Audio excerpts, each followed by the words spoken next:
Hello and welcome, Sara, to the Brand Up podcast. Thank you for agreeing to be my guest today. It's absolutely glorious to be here. Thank you for having me.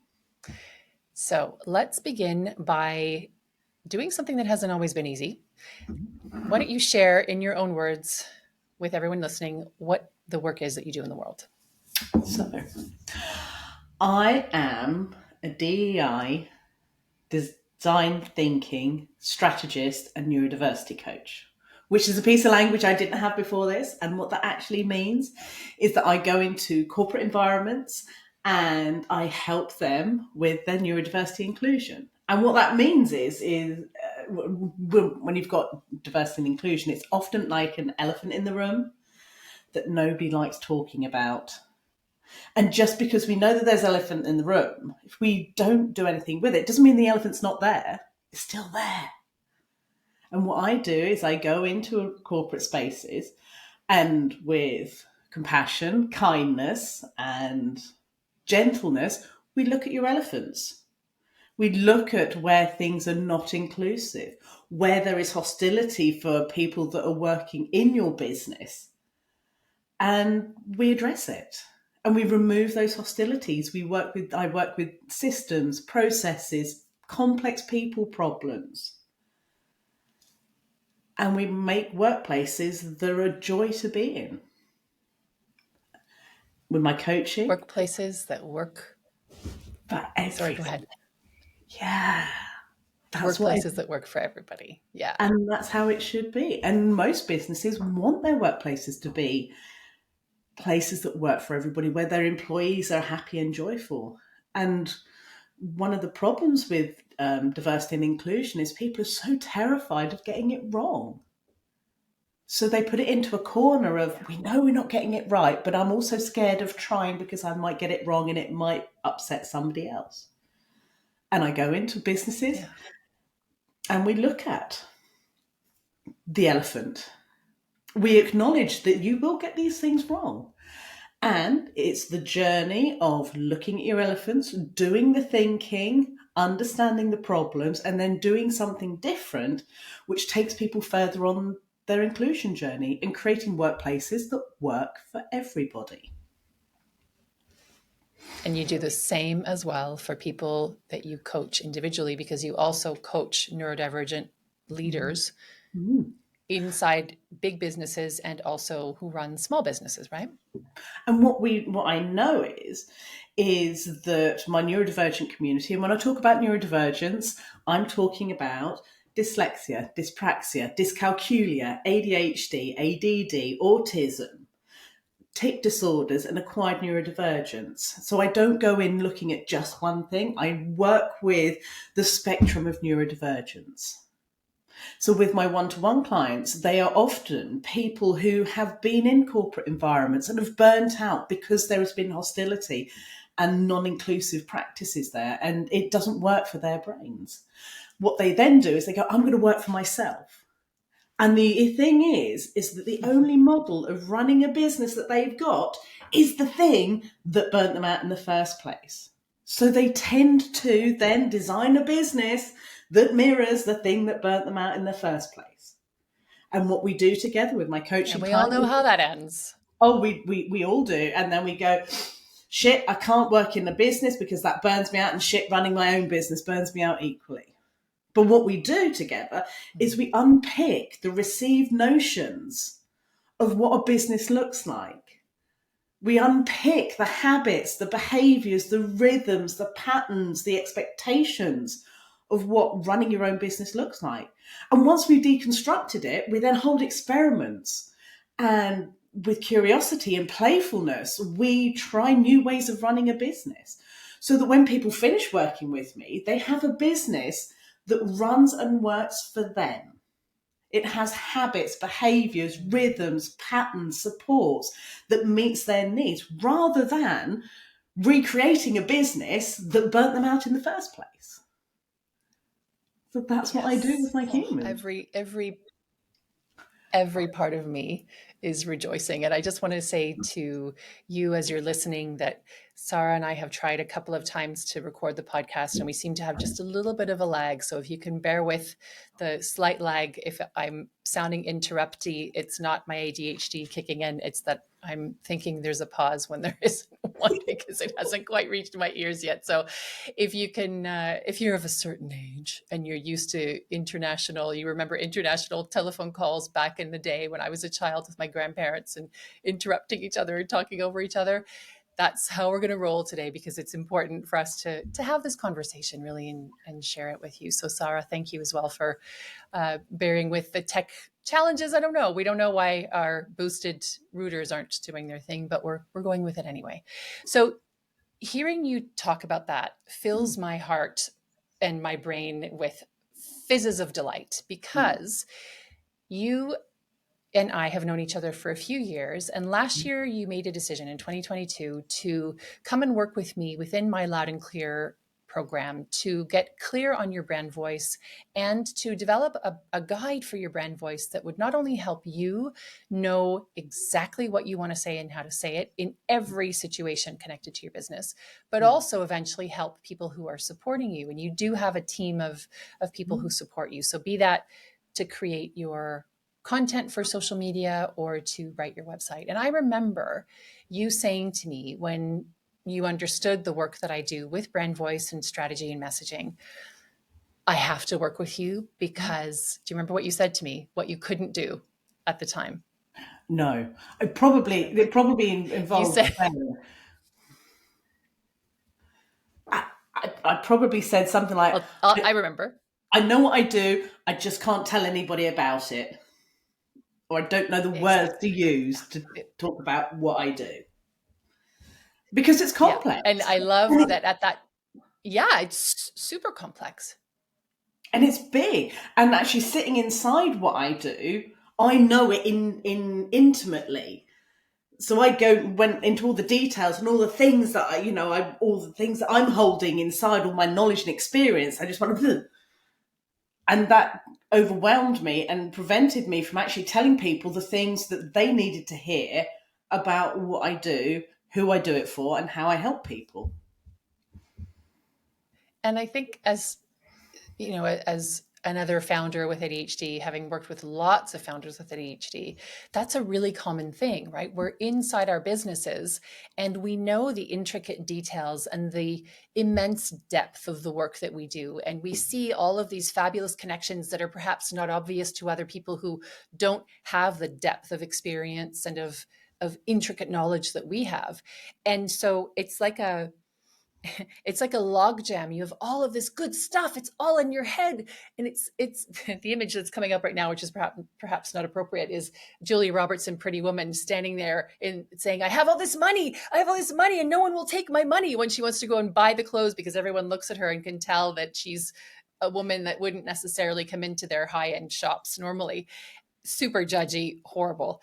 And it's similar. The people who come to work with me, and you were one of them, will often have this feeling of, it's so frustrating. I know all the things and I know I can help all these people. It's just like all the words get stuck on their way from my brain to my fingers or from my brain to my mouth. And there are so many that when they do come out, they're so overwhelming that the person in front of you is a bit glazed and it doesn't connect, so that your help isn't really available to them, because it's like they've just been hit with a fire hose in the face for 10 minutes. Yeah, absolutely. And that is absolutely the thing. When you're running your own business, you are so intimately involved with it. I describe running a business as a bit like having your own child. I'm childless. My business is one of my babies.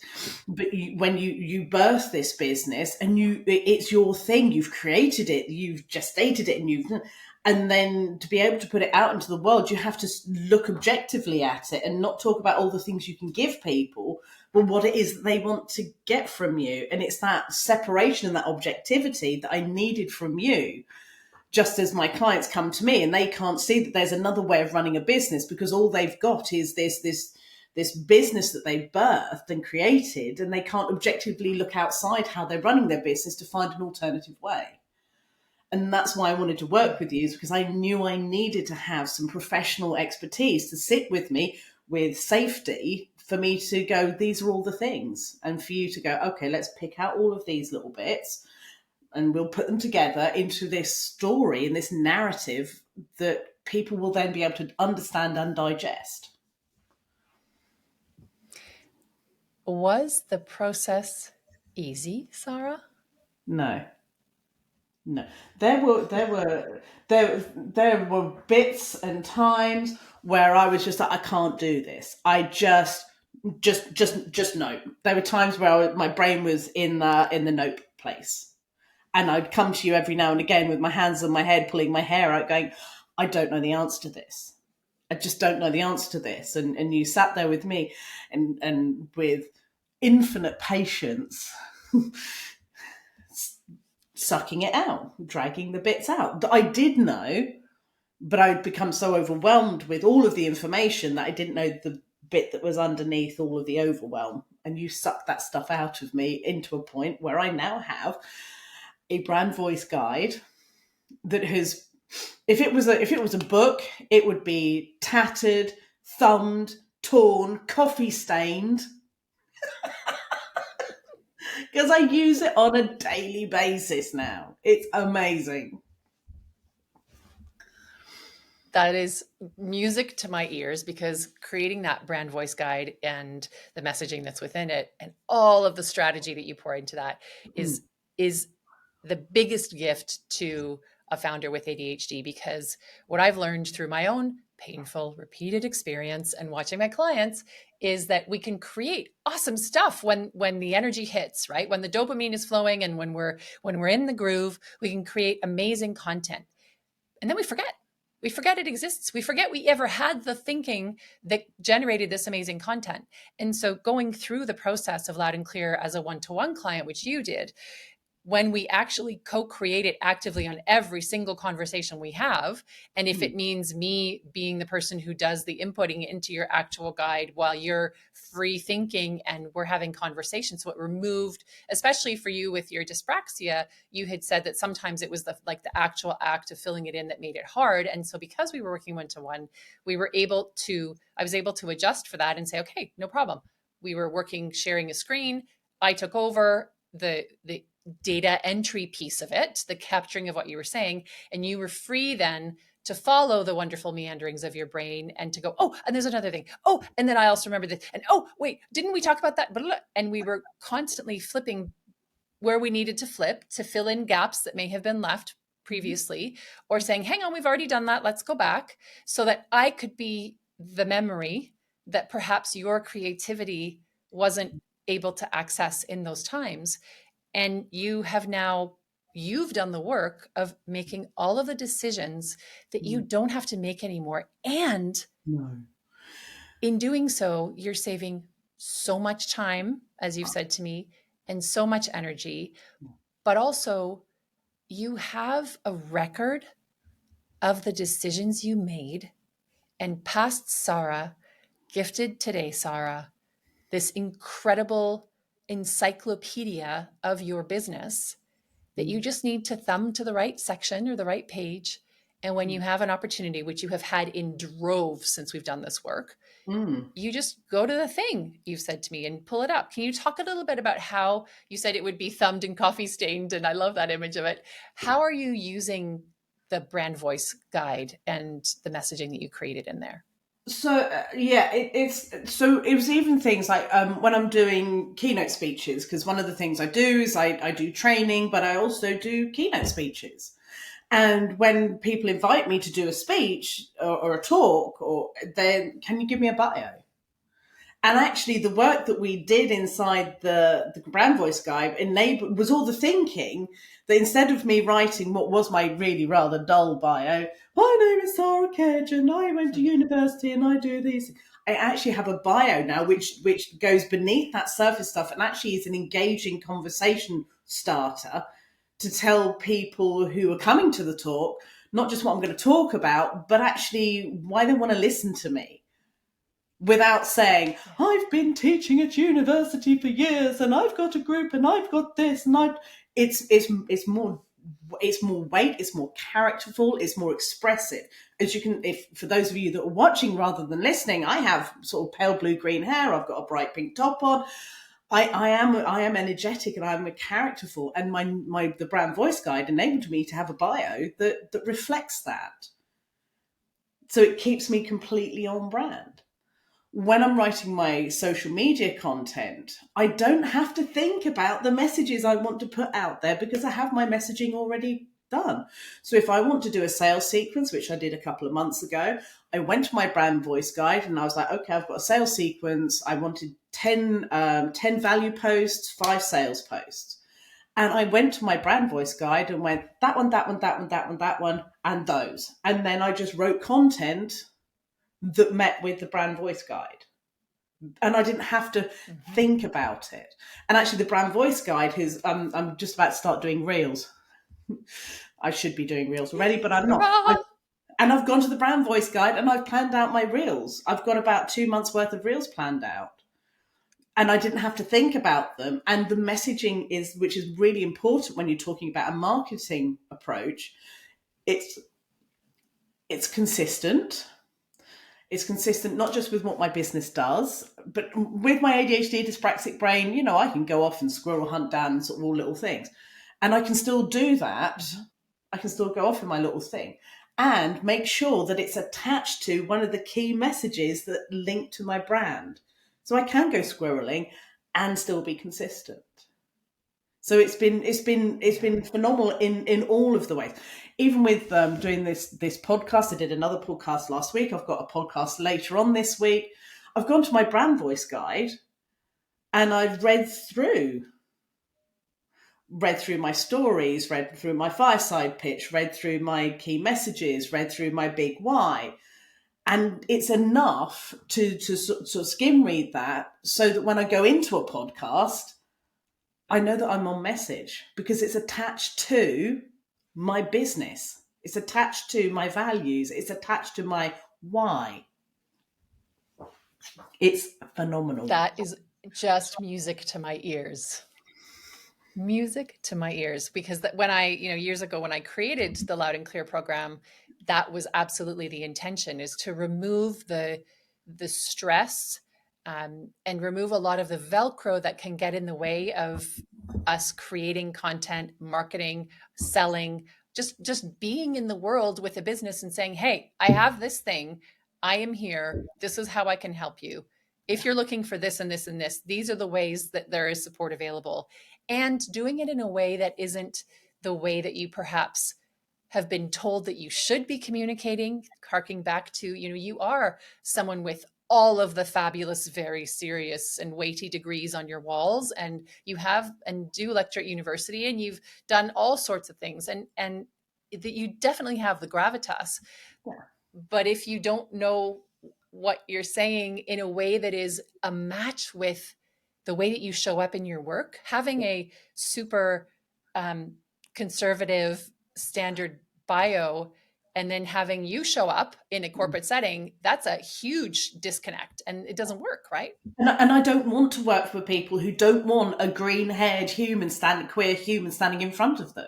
So it attracts in overalls, right? It attracts the people that are like, you're the right fit for me. And for those we created Dave with his Aggie tie. He's slightly beige. With Dave is the antithesis of Sara. Yeah, he has a greasy stain on his brown striped tie that he got at Upper Crust at the train station when he was on his way to see his client. And he's just, everything about Dave is beige, and he is the exact not Sara. So we would constantly be like, when we were writing your bio, Sara, and we were co-creating your message, and we were like, that sounds a bit Dave. Yeah, that doesn't work. And the other thing that was really brilliant about you, because we have when we talk about marketing, we talk about creating your ideal client or your ideal customer. There's this notion of a client avatar, and I've seen it all over the place, and I've done the courses where it's identify your ideal client avatar, give them an age, give them a name, give them a gender, give them a job role, give them a family life, and create this human that is your client avatar. And that doesn't work for me because my work is non-gender specific. My work doesn't relate to a human being or a job role in a corporate space. What's more important for me is that the whether it's HR, whether it's chief executives, whether it's strategy leads, is that they have the characteristic of wanting to do different. They know there's an elephant in the room and they want to look at it. They don't know how to look at it, but they really want to. That's the characteristics. And we were unable to sort of walk away from an ideal client avatar as a human and create more of an ideal client experience, or the experience that the client wants to achieve. So I'm no longer talking to a human, I am talking to a person's desire and their person's desired outcome and change that they want to create in the world. And then I talk to that because I change people's corporate spaces. I make them more inclusive.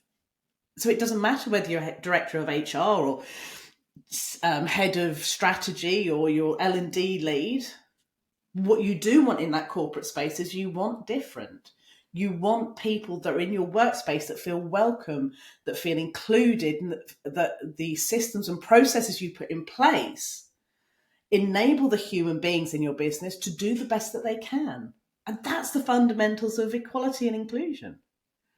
When I'm talking to my entrepreneur clients or my coaching clients, their gender, their age, their life situation is less important than, I don't want a job anymore. I've got this amazing business idea that I want to make a reality. And the only template that I've got is the corporate world that burnt me out. I want to do different. Yeah. I want to understand my neurodiversity in a new way and find the rhythms, patterns, behaviors, habits that I can nurture and cultivate to run a business that's financially profitable, keeps me healthy, and provides me with the balance of life that I want. And the journey that we went on enabled me to unpick all of this, to be able to communicate. That's who I want to work with. If you are a human being who wants to run a business and scale it and sell it and scale it and sell it and scale it, I'm not the right human for you.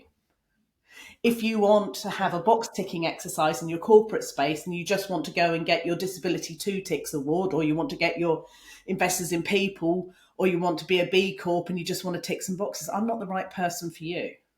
I will get you your Disability 2 Ticks. I will get you your ISO. I will get you your B Corporation, and I will do it through meaningful change. Yeah. As opposed to Dave bringing his beige solutions. That is not you. Yeah, let's put a couple of tick boxes in. We'll do a couple of surveys. We'll do a couple of initiatives. It's coming up for Pride. Is it Pride Month now? It's probably Pride Month now.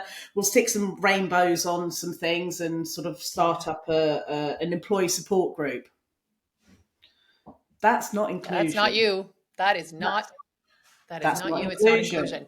As I listen to you, what I notice is how smoothly, and we didn't rehearse this for you who are listening, I notice how smoothly you explain this and how your passion comes through, and how I can feel the deep experience that you carry. If I was I'm trying to listen to you as though with new ears, and I can really feel the complexity and the experience that you bring to the work that you do, and the different perspective, the different approach. Tell me, or tell anyone who's listening, what has been the tangible effect, first for you as a business owner, sitting in your, I've heard you say the word consistency, which for all of us with ADHD is like a bit of a holy grail in a way, something that we think we should achieve. I'm not always sure that consistency is the most look, the thing with the highest objective. Persistence.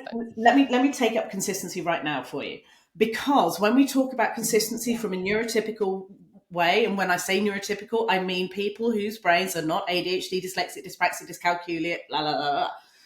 When neurotypical people talk about consistency, what they're talking about is one post every day consistently, or multiple posts every day, and that you may have pillars of content and you put those, if we're talking about social media. That's fine if you have a brain where the energy and attention is generally stable, but with most of our neurodivergent people, our energy fluctuates, our attention is either hyper focused or really curious. We're not distracted, we're curious. We don't get distracted, we get curious by other things. So when you look at consistency, again, one of the things we do in the coaching is we expand what do we mean by consistent. What we mean by consistent is that you are putting out enough content with enough familiarity, often enough that people can build a relationship with you. So we take away the notion of consistency in it must be one post every day on these contents of pillars and going, well, actually, no. It's not that. That's not what consistent means. Consistent means enough information, often enough that people can build a relationship with you. And the difference that it made working with you was it gave me a framework for that consistency. So when I'm being curious, so instead of being 5 content, a sales poster, value poster, an authority post, and it must be what I came away with was a smorgasbord of things that go, what do I fancy eating today? What do I want to talk about today? Oh, that, then that, then that, then that. And then it gives me permission to then have weeks. I've just had I did a sales sequence, 15 days, multiple posts a day. And now I'm having a period of not doing that. And it's okay. And I know that because I'm doing it often enough, that people are still building a relationship with me. And it's giving, and the brand voice guide and the tools that it's got inside that is that even if I'm not feeling very much like it, I can still go into my brand voice guide and get an infographic out and use some words. It reduces the load. I have to think less because I've already done the thinking. I've done the core foundation. And in this smorgasbord, and in the smorgasbord of what you have, that you can choose from, every single thing within that is related. It's like being in a space, a physical space, a home that is designed with lots of variety, but all of that variety somehow hangs together and makes a cohesive whole. And that is what you have in your messaging. And I would love to know, so all of my dreams achieved for you, that is thrilling. What have been the tangible effects of being able to communicate in this way with this clarity? What has happened in your business? What opportunities have come your way since you started embodying everything that you have in your brand voice guide and sharing it with the world? So I was working with some larger corporates, and it was through sort of through relationships and having conversations with people I already knew. What I'm now getting, because of the content I'm putting out there and because of the consistency and regularity and reliability of message, is I've got people coming to me. I have no idea how they found me, other than they've seen my content, they've been in the group, and they're now approaching me saying, hey, we need a bit of you in this space. And that's both for it's one of those things, because when you do social media posting, you often think that nobody's listening to you. You're shouting out into a void. And quite often what I'm recognizing now is my neurodivergent clients and the people in the corporate spaces don't want to make comments because they don't want to stick the head. Again, it's that elephant in the room. They don't want anybody else to know we've got an elephant in the room, or I'm struggling in a way. So putting all the content out and then starting to get people dropping into my DMs saying, hey, I'd like to work with you. And there's some of the biggest companies. They're massive companies in the UK. I've got international companies coming to me, and I have no personal or prior formal relationship with these people. So it's working in terms of sort of attracting new business and helping me work with people who are aligned with the stuff that I want to do. They're coming. And it's amazing. Love it. It is amazing because you have a home and you have dreams and you have objectives and ambitions for your life, as does every person. And to know that beyond the network of humans that you know in the flesh, your message is being not only seen on LinkedIn when you're reaching out for corporate clients, and through Facebook and Instagram when you're reaching out for coaching clients, not only is it being seen, but it is connecting with the right kind of people. Because we had at the beginning a conversation where we were discussing, who are the people you don't want to be working with, and we talked about those box ticking. I'm doing it because I know we have to meet whatever the B Corp requirement is, or to to say that we did this one thing for L&D, this for learning and development this year. But you are having you are stepping forward in much more in the fullness of yourself and less behind masks that you may have been wearing before. Can you talk a little bit about the period where we were having conversations about what was safe, and that I remember having a conversation with you about feeling like you were skating out on thin ice. Like if you planted your flag really firmly and made great statements about the futility of much of the DEI consultancy that exists in the world. Yeah. Lots of it is great. A lot of it doesn't actually have much of an effect beyond everyone rolls their eyes, heaves a big sigh, goes into the room, sits there until they can leave, and then they leave and it's done and nothing changes. Yeah. Can you talk a little bit about what that experience was like, of feeling like we were maybe taking the messaging to a place that felt unsafe for you, and how you managed that? And I think that's because when you look at the diversity, equality, and inclusion space in the world, there is a lot. It comes from the companies that they're hesitant and resistant, and they don't want to get it wrong, because getting it really wrong means employment tribunals, or you end up in the press, which is not what no company wants to do. So there's a hesitancy in the DEI space, and and I'm not hesitant. It's well, if you're going to make a difference, you're going to have to make a difference, and that sometimes means doing dangerous things. And and that goes against a lot of what colleagues and other people in my business space. I mean, even if you look at the entrepreneurs neurodivergent space in itself, you have people who talk about diagnosis specific. I'm an ADHD coach. I'm an autism coach. I work with dyslexic people. I work with dyspraxic people, and I'm different in a sense, because those are artificial buckets. They are constructed by the medical environment to categorize, and which is useful. Those buckets are useful. What I work with people's brains who work differently. So actually, there was a real courageousness for me to sort of find a way to navigate in and say, I don't care whether it's ADHD or autism, whether it's dyslexia or dyspraxia. What we're talking about working with humans. And you gave me the language to talk about it in a way which was non-confrontational. Because diagnosis is important. It has its space, and it's also limiting. And I work beyond that limitation and say, let's work with humans. Let's work with human need. Let's work with human experience. And then that was the language shift that enabled me to say the more courageous, dangerous things. So I know I work in a different way. I know that some of my approaches are confronting to received wisdom, and you gave me the language to tailor it in a way that's like, I am going to work on the edge of your comfortable zone, and that's okay, because we're going to do it together. And we coined this this description actually because I'm very playful. It should be fun. Life should be fun. Work should be fun. Inclusion should be joyous and joyful. So what we talk about is, when I work with clients, you come into my forest of knowledge. I have a forest of knowledge and experience. And together, you and I are going to choose which tree we're going to climb together, or trees. And we're going to climb which tree of forest of knowledge, and you get to play with me in that tree and use the knowledge that I have used to grow that tree to find a solution that's tailored to you.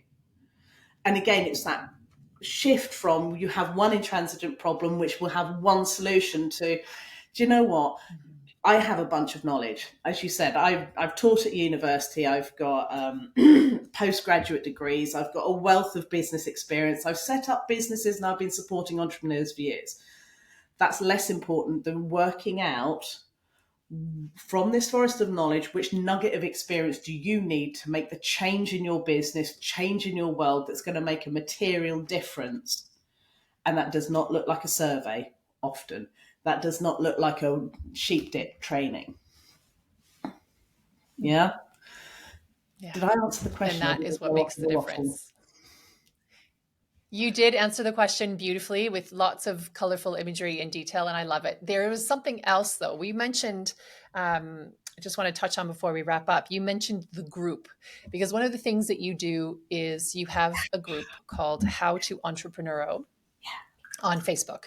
And it is a very safe, very welcoming space, free space for entrepreneurs. So if you are listening and you are someone who is part of our wondrous neurodivergent community, definitely, if you're on Facebook, head to the search function and type in how, the number 2, entrepreneur, and then chuck an O on the end of that, How to Entrepreneuro, and you will find Sara's group. And inside that group, you offer support and encouragement and real talk about your struggles and challenges and the Velcro that you're stuck up against on a given day because you need to do a boring task. And you offer open space where we can come and hang out in a virtual room and work together on our own things so that we get the damn frustrating, boring thing done, which none of our brains are particularly keen to engage with, like taxes or paperwork or anything else.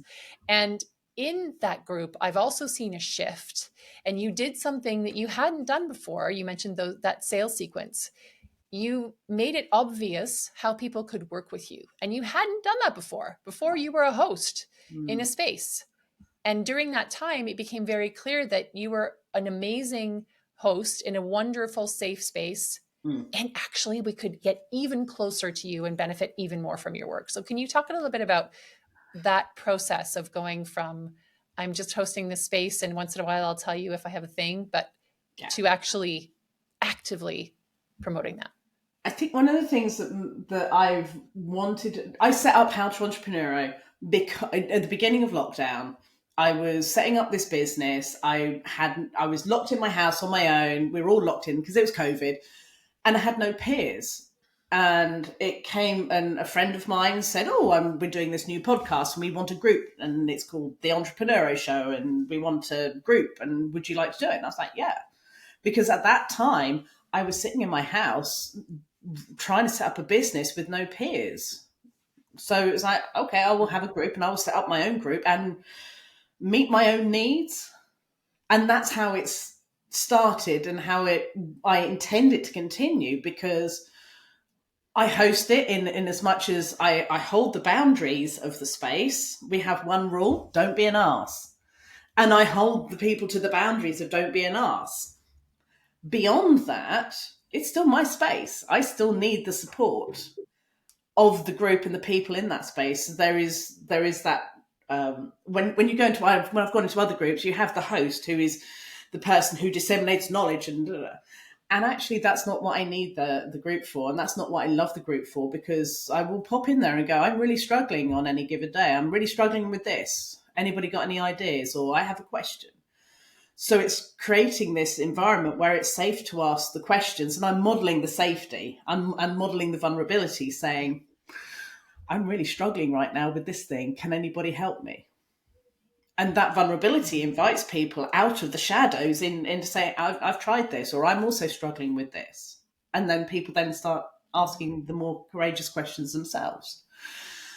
And one of the bits of vulnerability is because I've had this bit, so there's a non-boring story, but this iteration of my professional career started at the beginning of lockdown. And I'd never run an online business before. I've run service industry businesses. I've run product businesses. This was a new industry.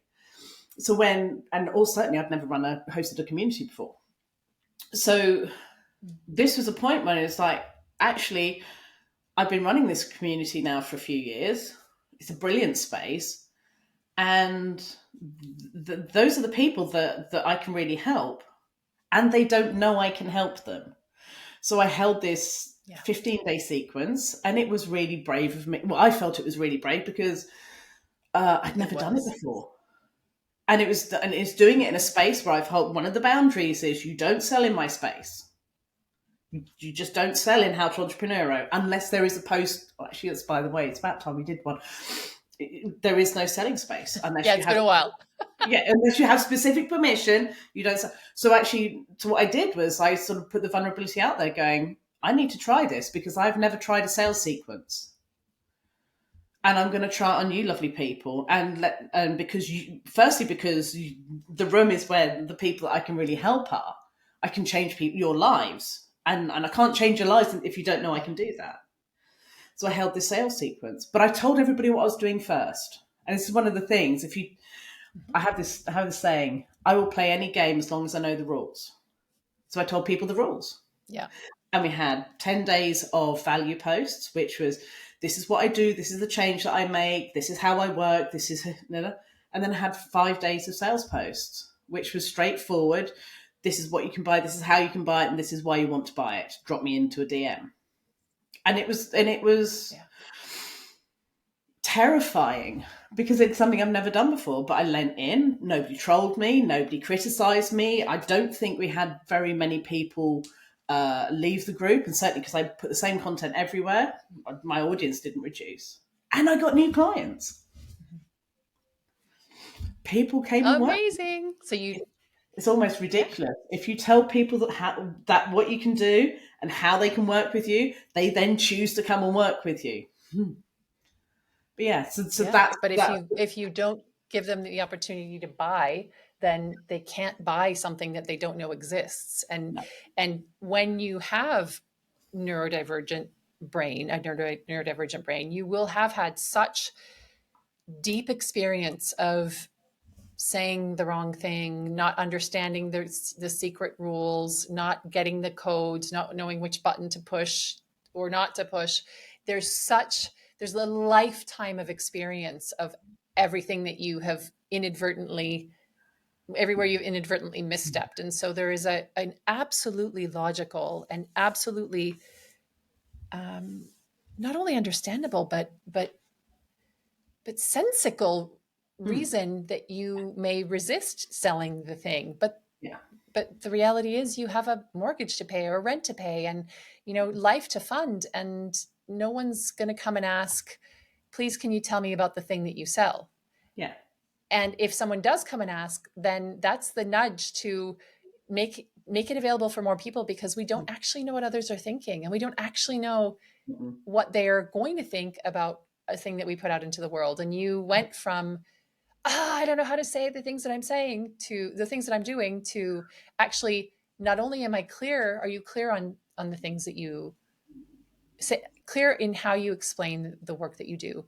But that is the case across both the coaching space, where you help individual humans, and across the corporate space. And it is yielding such fruit, not only in the energy conservation department for you, but also in the income department.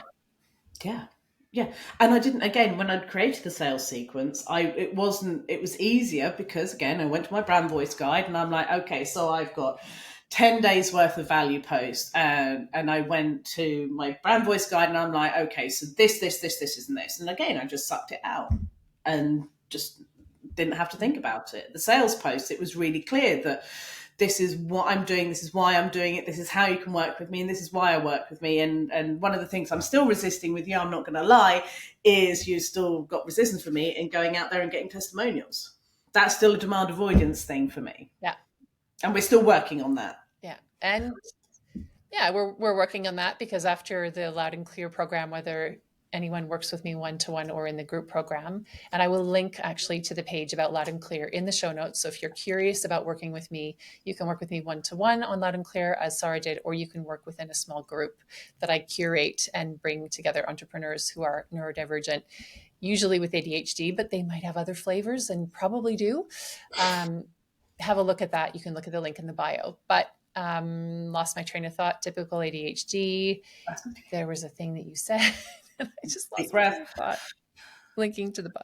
You're talking about making sure that people can know how to buy from you. And if you tell them how to buy from you, then they will.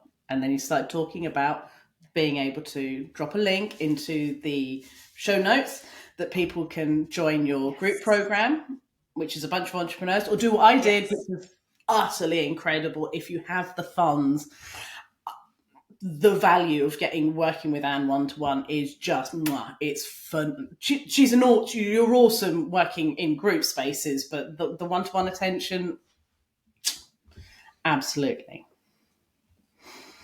Yeah. That was a chef's kiss for anyone who's listening and not watching. Thank you, Sara, for that. And also, you have just witnessed what happens when you're in a conversation with someone who understands how your brain works and who is a safe place. And also, what can happen for someone like just happened to me, where I no longer spiral into shame when my brain does a little blip and I don't remember the thing I wanted to say. I'll just try to track back. And if in front of me is someone who'll help me follow the brain jumps, great. And if not, that's fine. I'll follow my own brain jumps and get there. And that's part of what the value is of working with someone who is neurodivergent, and particularly who understands, in my case, what I understand the most is ADHD and dyslexia, and a little bit less about autism, but I do have people in my immediate home who have all sorts of different flavors of this. And so I have deep lived experience of of what it's like to interact with and support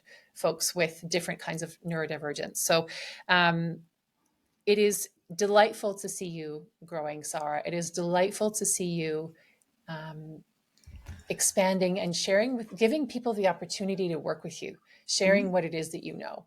And my last question, I will link to all of the ways that people can reach out to you, and I will link the How to Entrepreneurial group for our listeners who are neurodivergent entrepreneurs, and I will link to your LinkedIn website and all the things in the show notes.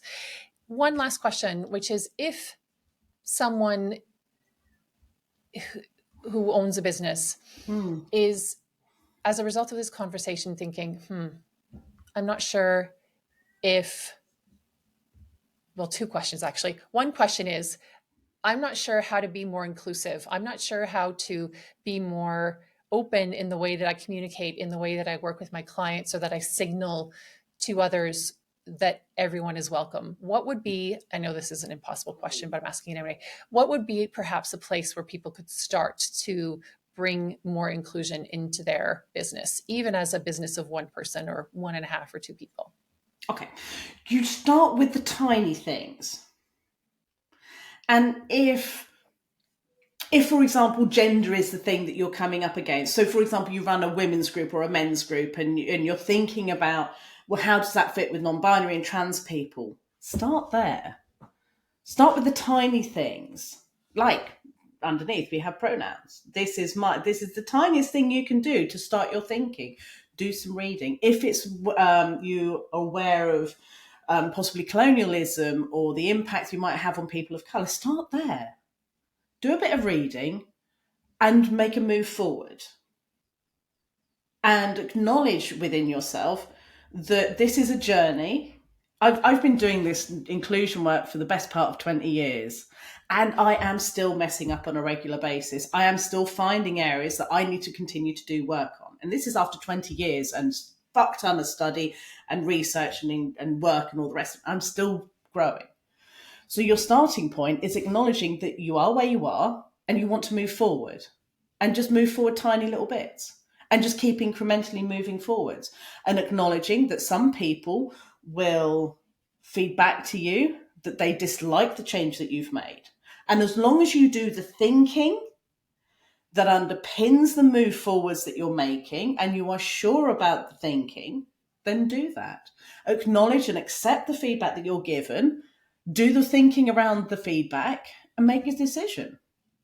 I choose to use she, her pronouns. I choose to put she, her onto my email footer and onto this space. And when I introduce myself at the keynote speeches, my name is Sara Kedge, my pronouns are she, her. Now, I make that because what I want to put into the world is that I see trans and non-binary people. I see you and I want to acknowledge you. However, in doing that, there are sections of the population and the community, the TERF community in particular, that will always struggle with that. But I've done my thinking. So that's my top tip, is start from where you are and acknowledge that this is a lifelong journey, and that you start by the thing that's most pressing for you. You do the thinking, you do the reading, you make a decision, and you just continue to do the thinking. Yeah. Does that help? I love that. Yeah, absolutely. And my last question is going to be, if someone is listening who perhaps has similar struggles to the ones that you had, all of the information, all of the knowledge, all of the passion, and gets stuck on the way out. And they perhaps haven't done, maybe they have done messaging work with other people. Maybe they have tried to create a strategy. They've downloaded every single template known to humanity and tried all of the things that they should do. What would you, anything that you would say to them? One of the pieces, the things that you gave me was to remove the piece of language, stuff and things, because it's non-specific. And what I'd like to invite your listeners to think about is the language of should and just. I should do content every day. I just need to sit down and write a business plan. I should, I just. Every time you say, I should be doing this, you are putting onto yourself an expectation of received wisdom and normalcy. So my invitation is, every time you hear the word should, I should do this. Why? Is there another way that I can achieve the outcome that I want in a way that works with my rhythms, my patterns, my behaviors, and my support needs? How can I do this? What if, big question of mine, what if I replaced should do this with, what if I held an experiment? Every time you say, I just need to, there's a value judgment in just. Because I just need to, for somebody who has overwhelm, communication differences or different preferences in communication, energy and attention, just is a value judgment. How do you achieve the outcome that you want in a way that works with your patterns, rhythms, behaviors, support needs? So you're removing just and should. That would be my invitation as a starting point. I love it. I love it. And if you are interested in more of this deliciousness, do check out the links that I'm putting in the show notes to connect with Sara. And if you know that talking about what you do and communicating it and finding your version of consistency so that your beautiful clientele can come to you, then check out the link that I will include in the show notes to Loud and Clear, or just send me a message and let's have a conversation, because I'm always open to supporting more beautiful, divergent minds. And I would love to talk to you. Sara, it has been a pleasure having you on as a guest. Thank you so much for your time. It's been a joy. Bye-bye for now.